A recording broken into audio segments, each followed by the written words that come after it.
forward po ako doon. Tsaka mabait na tao po si Bea. And but yung ginawa po namin project doon, hindi pa po pwedeng i-reveal pero may shoot po kami. So, kumusta naman yung ano niyo doon? Yung pagkasama niyo doon? Magaan po kasama. Sobrang fan po ako ng One More Chance. Alam ni Bea yan. And talagang the first time I met them ni John Lloyd, ni Dan. Parang first time ko na starstruck. Pero ngayon parang ang sarap sa feeling na idol mo lang dati, katrabaho mo na ngayon. So, ang sarap lang ng experience. Sobrang daming blessings po this year. Dahil ilan ang na-lose mo talaga? Ano ang mga ginawa mo para ma-achieve? Wow.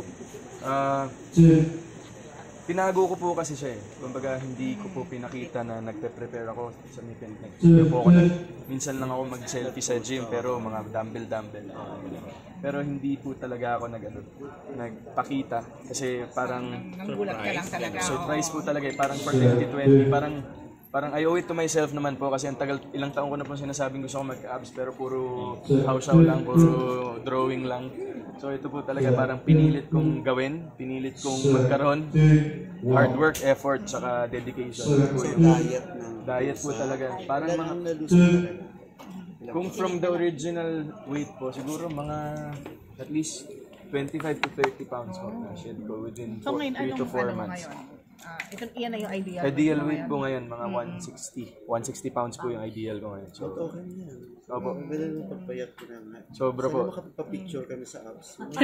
I-reveal po. Nako, meron pong event sa April. Sa April po. Alden, sa dami ng ginagawa mo ngayon, super busy kami, ganito ka pa na super big show.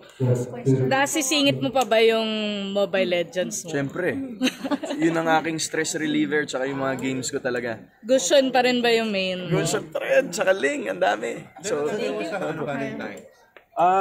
Valentine's po may mag-guest po ako sa concert ni Jenny Lin. Oo nga pala. Sandun po ako sa collab. So, doon na po, mag-perform na lang tayo sa mga Wala kang suit na i-tips. At least medyo ano ka na sa... May time na po ngayon.